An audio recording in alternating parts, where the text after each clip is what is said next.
आज इस वीडियो में पढ़ेंगे हम इमेजरी के बारे में। जो इमेजरी वर्ड है वो बना है इमेज से, और इमेज का मतलब होता है फ़ोटो, पिक्चर, या हिंदी में हम कहें तो चित्र या कोई प्रतिमा। इमेजरी का सीधा सीधा अगर आसान भाषा में हम बात करें तो इमेजरी एक ऐसी चित्रात्मक भाषा होती है जिसको जब हम पढ़ते हैं या फिर सुनते हैं तो उसके चित्र हमारी आंखों के सामने रियल में नहीं बनते बल्कि हमारे दिमाग में बन जाते हैं। जैसे अब मैं हिंदी में कुछ एग्जाम्पल के थ्रू आपको समझाने की कोशिश करती हूँ। एक बहुत हरा और गहरा वन था, बहुत ही ऊंचे ऊंचे पेड़ थे और उनमें से भागता हुआ एक शेर आया। जैसे ही आपने मेरे ये वाक्य सुने तो आपके दिमाग में कुछ ऐसी पिक्चर्स बनी होंगी कि इस तरह का वन होगा और उसमें से इस तरह से भागता हुआ शेर आया होगा। ऐसी ही जो भाषा होती है उसको हम कहते हैं कि इसमें किसका प्रयोग है, इमेजरी का प्रयोग है। अब हम रीड करते हैं इसको इंग्लिश में। The use of figurative language. Figurative का मतलब होता है चित्रात्मक और लैंग्वेज का मतलब होता है भाषा। The use of figurative language, चित्रात्मक भाषा का प्रयोग, टू रिप्रेजेंट द आइडियाज़, विचारों को प्रस्तुत करने के लिए, that appeals to our all senses. ये जो चित्रात्मक भाषा है इसका प्रयोग करना अपने विचारों को बताने के लिए, और ये भाषा जब हमारी जो पांचों इंद्रियां होती है उनको अपील करे, उनको ये कहो कि उनको महसूस करे, उसमें जो चित्र आते हैं उनको वो चित्र हमारी आंखों के सामने बिल्कुल ऐसे सजीव हो उठे, तो वो कौन सी भाषा होती है? वो होती है इमेजरी वाली भाषा, figurative language. It creates mental images in our mind.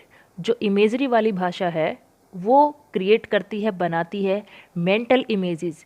Mental मतलब दिमाग में, और इमेजेस होती है तस्वीर, पिक्चर, फ़ोटो। और जब हम इमेजरी को पढ़ते हैं तो इससे हमारे दिमाग में पिक्चर्स बनना शुरू हो जाती हैं। वास्तविकता में तो बनते नहीं हैं वास्तव में तो, लेकिन वो पिक्चर्स कहाँ बनती है? हमारे दिमाग में।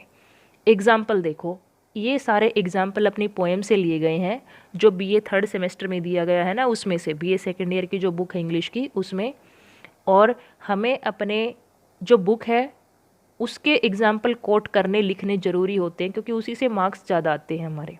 माउंटेन मिस्ट, पर्वतों की धुंध। लाइक फील्ड्स ऑफ कॉर्न, जैसे कि कॉर्न होता है अनाज और फील्ड होते हैं खेत, अनाज से भरे खेत। रेनबो, रेनबो इंद्रधनुष। ये तीनों एग्जाम्पल लिए गए हैं किससे? द बेंगल सेलर्स जो पोएम है अपनी उससे। और जैसे ही हम इनको पढ़ते हैं तो इनकी भी जो इमेज है, फ़ोटो है, तस्वीर है, वो हमारे दिमाग में बनती है और हम उनको महसूस भी करते हैं जैसे ही हम इनको पढ़ते हैं। तो nodding by the fire, fire होती है आग और नोडिंग होता है नींद में ऊँघना। आग के पास नींद में ऊँघना। ये जो एग्जाम्पल लिया गया है ये लिया गया है पोएम से व्हेन यू आर ओल्ड, इस पोएम से। तो ये थे इसके मेन एग्जाम्पल्स। और भी बहुत सारे एग्जाम्पल्स हैं, आप पोएम जब रीड करोगे तो पता चल जाएगा। जब आपको ये समझ में आ गया कि इमेजरी ये होता है तो एग्जाम्पल आप अपने आप खुद ढूंढ लोगे। इससे और आसान लगे तो आप उनको भी लिख सकते हो यहाँ पे। ऑल दीज फ्रेजेस, जितने भी फ्रेज हमने पढ़ी ऊपर, क्रिएट मेंटल इमेजेस, ये हमारे दिमाग में पिक्चर्स बनाती हैं। व्हेन वी रीड देम, जब हम इनको पढ़ते हैं। Simile and metaphor are also examples of imagery. इससे पहले हम ये दोनों पढ़ चुके हैं। सिमिली और जो मेटाफर होते हैं, फिगर ऑफ स्पीच, ये भी किसके उदाहरण हैं? इमेजरी के उदाहरण हैं। तो ये थी आज की वीडियो जिसमें इमेजरी को समझाया गया है। उम्मीद है आपको समझ में आया होगा। और थोड़ी सी इन्फॉर्मेशन और बता दूं मैं, बीए थर्ड सेमेस्टर की जितनी भी पोएम्स हैं उन सभी पे भी वीडियो बन चुकी है। 1 या 2 पोएम रहती होंगी और जो उनकी समरी है उनके ऊपर भी सभी पे वीडियोज़ बन चुकी है। उनका पोएम का भी और समरी का भी लिंक आपको डिस्क्रिप्शन में मिल जाएगा।